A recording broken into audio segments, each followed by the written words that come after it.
I'd break this into three parts. I think value is always in the eye of the beholder.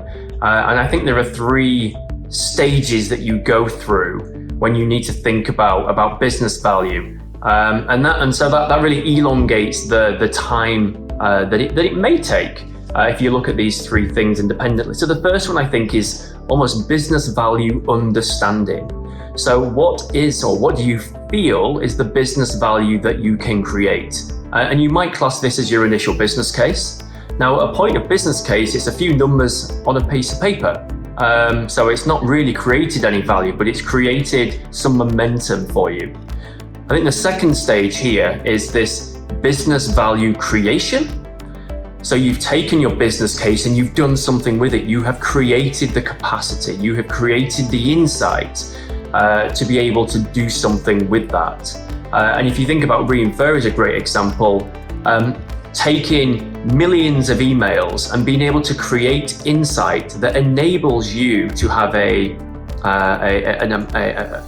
pipeline of activity that you are able to automate would be a great example of where you have created value, or you understand value, but you've not necessarily realized it yet.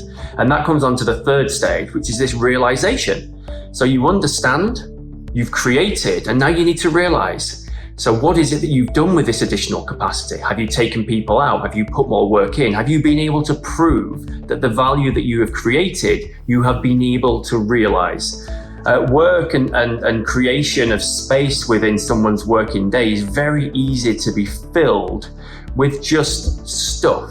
And if you can't quantify that stuff, then it's a really difficult one to realize the value that you have created. So time to value is a really interesting concept.